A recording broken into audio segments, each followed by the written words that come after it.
Porque el Quijote cuando se publica, vamos a decir que no marca un paradigma en ese momento, es una novela más. No, en ese momento es una novela más. En ese momento es una novela más y de hecho creemos, no solo yo, sino mucha gente creemos los que hemos trabajado esta obra, que él en esa novela trata de escribir una novela ejemplar más, trata de escribir una novelita más, pero se le va de las manos, se le crece y se le convierte en el Quijote. Es decir, no es que un día diga voy a escribir el Quijote, no, claro. Va a escribir una novela y de ahí sale el Quijote. No sé si se sabe, o ya te pido tu opinión. ¿Tú crees que él, cuando la publica, sabe lo que ha hecho? Creo que no. Yo creo que no sabe lo que ha hecho, pero a medida que avanza, sí lo sabe. Cuando en 1605 publica la primera parte, es una novela importante, es una novela poderosa, es una novela donde se presenta la burla de los grandes ideales. Porque Cervantes nace y muere en dos épocas contrarias. Nace en una época de grandes ideales, el Renacimiento, y muere en una época donde los ideales se han encontrado con la realidad. Es decir, mira, Cervantes es un milenarista del siglo XVI. Te puedo decir, Cervantes es un milenarista del siglo XVI. Por eso, cuando mucha gente desprecia a las generaciones posteriores a la suya y dicen que los milenaristas, que si son unos vagos, que si no han estudiado, que si no sé qué, no. En primer lugar, los milenaristas todavía no han dicho la última palabra. Ya. Yeah. Y Cervantes era un milenarista del siglo XVI. Era una generación criticada. Muchísimo, porque además era una generación que cuando toma, digamos, el poder empieza a flaquear. Cuando toma la realidad por los cuernos, se da cuenta de que lo que ha cogido no es la realidad, sino la apariencia. Es decir, Cervantes pertenece a una generación que, como los milenaristas, se fueron al espejismo cuando deberían haberse ido al oasis, porque se fueron a Tolkien cuando deberían haber ido al Quijote. Es decir, se quedaron con el espejismo, pero es que los milenaristas no han terminado su trayectoria. No, claro. Los milenaristas están en el medio del camino de su vida, claro. Como diría Dante. Yo soy de esa generación. Por eso te digo que es que a los milenaristas se les ha despreciado mucho y se les ha minusvalorado muchísimo. Se les ha sometido a la radiación de las redes sociales, se les ha sometido a muchas inclemencias.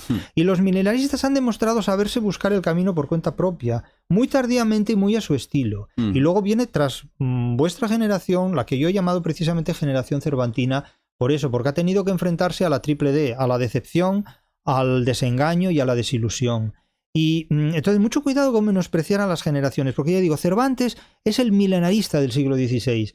Y se incorpora al mundo muy tardíamente, al mundo del éxito, al mundo del reconocimiento ya muy tardíamente. Nace en 1547, publica el Quijote en 1605. ¿Cuántos años tiene ya? Claro. Pues unos cuantos. Claro. Y ya cuando publica la segunda parte en 1615, ya se trata de una obra muy madura, muy adulta, muy fuerte. En la primera parte habla de la segunda como si fuera un mundo real, verdaderamente. Hay una meta-reflexión. Claro. Muy grande, de un grandísimo calado. Entonces sí ya es consciente de que ha hecho una grandísima obra. Ahí ya él mismo sí. es consciente. O sea, en el Quijote está el genoma de la literatura universal, está el genoma. ¿Es la mejor obra jamás escrita? Sí, es la mejor obra jamás escrita. Y no tienes dudas. Y bueno, eso rotundamente, rotundamente, porque además ya no se dan condiciones ni lingüísticas ni históricas para escribir una obra mejor. Hoy día el poder detecta mucho mejor que en la época de Cervantes una obra disidente. Y por otro lado, la inteligencia de Cervantes era muy superior al racionalismo de los censores de su tiempo. Es decir, la censura opera sobre la literatura cuando el censor es más inteligente que el autor. Pero Cervantes era un autor cuya inteligencia no podía limitar ni censurar ninguno de estos intérpretes, absolutamente. Ninguno de los intérpretes de la censura. De hecho, Cervantes no tiene enemigos. Cervantes no tiene a nadie que pueda decirle que ha hecho algo malo. Con una obra durísima. Con una obra durísima contra los idealistas. Pero claro. Es que los idealistas creen que el Quijote es una obra que los elogia, cuando en realidad se burla de ellos. En ese sentido. E incluso los católicos que ven en Tolkien un referente importante, a veces no se dan cuenta de que el secreto del ateísmo consiste en no necesitar a un Dios para ser católico. Ese es el secreto del ateísmo. Y ese es el secreto del ateísmo de Cervantes, que no necesita un Dios para comportarse como católico. ¿Qué es lo que hace el Quijote una obra tan fundamental? Pues el hecho de desengañar al ser humano mejor que ninguna otra obra literaria del mundo. Por eso, de alguna manera, la lectura del Quijote se evita. Se evita que se lea el Quijote porque el Quijote permite descubrir las claves del desengaño. Hay muchos episodios del Quijote que se orientan precisamente a desengañar al ser humano de sus errores, de sus equivocaciones. Sobre todo cuando Don Quijote se encuentra con el carro-carreta de las Cortes de la Muerte. Esto parece un chiste, ¿no? Dice, van Don Quijote y Sancho por un camino de la Mancha y se encuentran con un carro, con una carreta, cuyo conductor, cuyo auriga, por así decir, es la muerte, una calavera, una muerte, con la guadaña, todo, con un emperador, un ángel cupido, una princesa, papas, prelados, todo esto. Y entonces, claro, Don Quijote dice, quien sea que seáis, deteneos y dadme cuenta de quién sois y a dónde vais, ¿no? Porque claro, o sea, es una cosa tremenda. Es una escena que es la muerte. O sea, y el propio narrador te dice y se encontró con que quien conducía la carreta era la misma muerte. Y entonces, claro, dice que Sancho estaba muerto de miedo porque, claro, encontrarte con la muerte, pero los huesos blancos, la calavera, todo. Y entonces le dice, señor, somos de la compañía de actores de Angulo tal, y venimos del pueblo de aquí al pueblo de allá. Y como hemos terminado la representación tarde, mañana empezamos otra y por no cambiarnos de ropa vamos vestidos como lo yo. Entonces dice Don Quijote, me doy cuenta que es menester, es necesario tocar las apariencias con la mano para dar lugar al desengaño. Es decir, ese episodio muestra cómo las apariencias engañan. Total. Pero claro, es que nuestro mundo se construye sobre el engaño de las apariencias, que es el mundo de la ilustración. Es decir, hoy el mundo distingue la apariencia del engaño y te vende el engaño.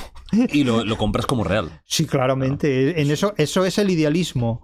Es decir, yo sé dónde está el oasis, pero a ti te digo que vayas al espejismo, porque así el oasis está más libre para los demás.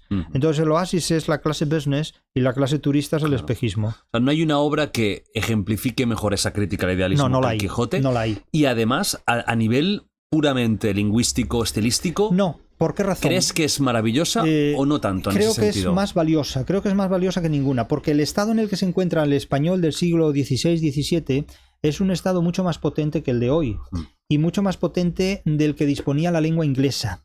Es decir, el Quijote se escribe en un momento en el que el país al que pertenece su autor tiene una experiencia de globalización muy fuerte. De hecho, el Quijote es el resultado de la globalización de la literatura, no de la globalización hispánica de la literatura, porque eso es un narcisismo hispánico que a mí no me gusta pulsar. O sea, eso no es... Es el resultado de una globalización literaria que empieza en Grecia. Empieza en Grecia, prosigue con la literatura latina, romana, italiana del Renacimiento y culmina en el barroco español. Ese es el grado más alto que alcanzó la literatura en su historia. Lo que hay a partir del siglo XVIII son variaciones del mismo tema literario. O sea, de hecho no hay otro Quijote, no lo hay. El caso de Shakespeare es un autor interesante y es un autor original, pero Shakespeare es el Señor de los Anillos del siglo XV, XVI. Mucha tragedia griega, ¿no? Mucha tragedia griega. Modernizada en otro sitio, pero... Es que Shakespeare repite el modelo de la tragedia griega en el ámbito medieval europeo, básicamente. Ricardo III, Hamlet... son los problemas de los nobles, pero no el problema del pueblo llano. Cervantes escribió un Quijote para ti, no para los reyes de Dinamarca. Y es que la literatura o es para todos o no es para nadie. No hay literatura para reyes, no hay caminos reales para aprender geometría. Es decir, es una cuestión muy llana esta, ¿no? Y por eso el Quijote es una obra irrepetible, porque hoy yo he dicho claro, y se ha a veces malinterpretado esto cuando dije no tenéis lengua para escribir un Quijote. Tampoco nosotros hoy. Fíjate. Es que hoy no hay ningún idioma para reescribir un Quijote. Por eso, no? porque el español del siglo XVI y XVII tiene una potencia expresiva de la que hoy carecemos. No la tiene actualmente. No la tiene actualmente, por eso alguna persona ha hecho una traducción del Quijote de Cervantes al español actual y eso es una falsificación. ¿Cómo se tiene que leer el Quijote? Pues para la gente que no la ha leído y dice, me voy a animar, estoy escuchando esto y me voy a animar. ¿Cómo se tiene que leer? Pues simplemente sabiendo leer y escribir y ya está. Es que no hace falta, no tiene más misterios. ¿Tú no crees que una persona, vamos a poner una persona de 18 años, 19, que claro, se ha criado con el lenguaje actual? Sí, perfectamente. ¿No crees que puede ser una puerta de entrada muy dura? No, porque el lenguaje del Quijote es el lenguaje actual. El lenguaje del Quijote es el lenguaje actual. Lo que ocurre es que el Quijote está construido en un momento en el que la lengua española permitía una construcción como esa. Hoy día la gente no sabe hablar como Cervantes, pero tampoco sabe hablar como Don Quijote y Sancho Panza. Pero es que ellos hablan como nosotros, pero bien. O sea, Cervantes habla como nosotros, pero bien. como tendríamos que hablar, ¿no? Exactamente. Es que nosotros hablamos como los ingleses. Ya, claro. Hemos simplificado el lenguaje. Simplificado, pero pero los ingleses también se han simplificado a sí mismos. El mundo se está simplificando, muchísimo, ¿no? Podríamos decir. Pero de una manera muy insuficiente. Se ha mecanizado, se simplifica a través de mecanismos que aplanan la riqueza de la experiencia humana. Uh-huh. Claro, eso es un poco temas que tocas tú también, ¿no? Que no tan solo son literarios, sino que la propia realidad se está simplificando. Es que, vamos a ver, pongo un ejemplo muy claro. Desde el momento en que la gente liga por internet, es que no sabe lo que es ligar. Bueno, hay gente que no tiene otra forma, ¿eh? Pero si no tienes otra forma, tienes un problema. Sí, pues sí. Claro, es que tienes un problema. Porque, ¿qué es lo que no te cuadra, por ejemplo, de conocer gente ligar por internet? Es que por internet no se liga, por internet la gente queda. Ya. O sea, ligar el fritreo es otra cosa, ¿no? Es que es otra película. Y además es otra historia, es otro planteamiento de vida, es otra concepción de vida. Es otra concepción de vida, porque la relación entre dos personas que buscan una vinculación amorosa y una alianza amorosa no puede ser mecanizable fácilmente, no se puede reducir a una conexión mecánica. Tiene que haber el 100% de implicación en todos los aspectos. Ahora, claro, yo no voy a entrar en debates acerca de si es mejor esto, si es mejor. Cada uno haga lo que le dé la gana. Claro. Cada uno haga una, pero a mí no me verán ligando en internet. Hombre, espero que de ninguna forma, ¿no? No, es que no tiene sentido. Claro. Es que no tiene sentido eso.